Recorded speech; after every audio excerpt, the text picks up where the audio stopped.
Hello guys, তোমরা সবাই কেমন আছো? আশা করছি ভালো আছো আর ভালো থাকবে। এখন তো ওয়েদার ভালোই যাচ্ছে। তো চলো তোমাদের ব্লগ ডায়েরিতে স্বাগতম। তো চলো বেশি বকবক না করে ব্লগটা শুরু করি। তো আজকে দেখতেই পাচ্ছ ব্লগটা অ্যাকচুয়ালি আমি প্রথম থেকে দেখাচ্ছি না, তোমাদের আমি যতটা পাচ্ছি শেয়ার করছি, কারণ প্রচুর বড় হয়ে যাবে ব্লগ, ওই জন্য আমি যতটা পাচ্ছি ততটাই তোমাদের সঙ্গে শেয়ার করতে পারি। তো দেখতেই পাচ্ছি ওদিকে আলু কোটাকুটি চলছে, আলু কুটে নিয়েছি, শাক কুটবো। আর এইদিকে আমার ছেলেকে পড়তে বসিয়েছি। ও খালি টিভি দেখার বায়না করে, টিভি দেখলে হবে না, পড়তেও হবে। তার জন্য ওকে পড়তে বসিয়েছি, ও পড়ছে। পড়তে মানে লিখছে, ঠিক আছে, লিখতে দিয়েছি। অ আ ক খ এগুলো তো এখন লেখা শেখাতে হবে। সবে তো মাত্র 1 বছর স্কুলে গেছে। 1 বছরে ABCD শিখিয়েছি, 1 2 শিখিয়েছি, 100 অব্দি। এবার ক খ মানে এবার ক খটা শিখেছি, অ আ শিখে গেছে, ক খটা শেখাচ্ছি।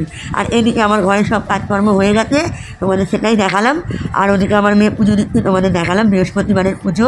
আমার একটু লেট হয়ে গেছে, তাই ওকেই বললাম তুই পুজোটা দিয়ে দে। আর এদিকে আমার ছেলে লিখতে লিখতে পেন্সিল তার পড়ে গেল। মানে বাচ্চাদের হয় না হাজার রকম বাহানা পড়তে পড়তে। তো যাই হোক, এদিকে চলে এলাম আমি আমার রান্নায়। পনির ভাজা করেছি, পটল ভাজা করেছি, পটল আলু পনির দিয়ে তরকারিটা হবে নিরামিষ তরকারি। আর এদিকে আর্ধেক পনির ভাজা হচ্ছে। তো তোমরা আমার রেসিপিটা ভালো করে দেখে নিও, তোমাদের আশা করছি তোমাদের ভালো লাগবে। এই রেসিপিটা তোমরা করে দেখো গাইস, আমি তোমাদের 100% বলছি, তোমাদের খুব খুব সুন্দর টেস্ট হবে। এত সুন্দর খেতে হয়েছে তোমাদের বলে বোঝাতে পারবো না। তোমরা আমার রেসিপিটা দেখো, পুরো ব্লগটা মানে করে দেখবে, অল্প করে। যদি অসুবিধা হয় বারবার করে দেখবে, তাহলে তোমরা বুঝতে পারবে যে কতটা মানে সুন্দর হয়েছে খেতে। রেসিপিটা ঠিকঠাকভাবে করো, যেরকমভাবে আমি করেছি। আর এদিকে ও একাই পেন্সিলটা বার করবে, সোফার তলায় ঢুকে গেছে, ও বার করেই ছাড়বে, ও পেন্সিলটা দিয়ে লিখবে। কত পেন্সিল আছে ও ওইটাই চাই, মানে বুঝতে পারছো, বাচ্চাদের হাজার রকম বাহানা। তো এদিকে ও খুঁজতে থাকুক। আর এইদিকে আমার মেয়ে পড়তে পড়তে বেঁচে গেল, ছেলের জন্যই আর কি, মানে গঙ্গা জল ছেটাচ্ছিল পুজোটা দেওয়ার জন্য। তো ও ওদিকে সব ঘরে গঙ্গা জল ছেটাতে হয়। আমরা প্রত্যেক দিনই পুজো দিতে দিতে গঙ্গা জল ছিটিয়ে পুজো দিই। তোমরা কে দাও, তোমরা কে এরকম করো, তোমরা কমেন্টে জানিও। এতে কিন্তু ঘরের মঙ্গল হয়। আর এদিকে গরম মশলা ফোড়ন দিয়ে দিলাম, গোটা জিরে ফোড়ন দিয়ে দিলাম, আর একটা তেজপাতা ফোড়ন দেবো। আর বেশি কিছু দেবো না, পনিরের তরকারিতে আমি বেশি কিছু দিই না, তাও আজকে আমি অনেকটাই ফোড়ন দিয়েছি। তো দেখা যাক কীরকম কী হয়। এটা আমার কিন্তু নিজে এক্সপিরিয়েন্স আর কি, এক্সপেরিমেন্ট করছি আমি সে তরকারির মানে টেস্টটা কেমন হয়। আর এদিকে মশলাটা দেখাচ্ছি, নুন, হলুদ, লঙ্কা গুঁড়ো, জিরে গুঁড়ো, ধনে গুঁড়ো, ওকে। আর এদিকে আলু ভাজা হয়ে গেছে। এবার এদিকে রেখে দিচ্ছি কুচনো আদা আর একটা টমেটো দিয়েছি। আদাটা কত দিয়েছি তোমাদেরকে আমি বলতে পারবো না, তোমাদের তরকারি কোয়ান্টিটি অনুযায়ী তোমরা আদাটা দিও। আর কাঁচা লঙ্কা বাড়িতে নেই, তা কী করবে, একটু গুঁড়ো লঙ্কার ভাতটাই বেশি পড়ে গেছে।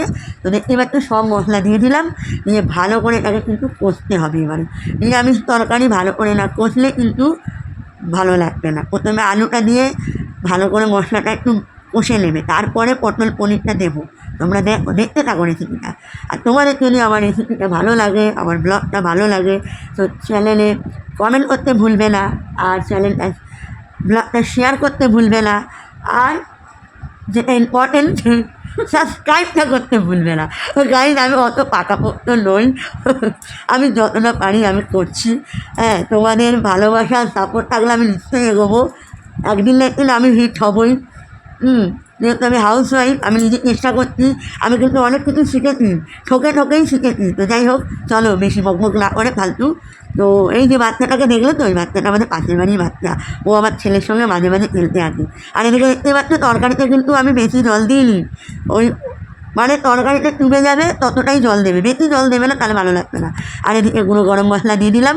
আমি কিন্তু সানরাইজ গরম মশলা দিই, সানরাইজ গরম মশলা খুব ভালো টেস্ট হয়। আর এই দেখো তরকারিটা দেখতে পাচ্ছি হয়ে গেল, একটু রসা রেখেছি, যেন ডাল ফাল করিনি তো, তাই একটু রসা রেখেছি।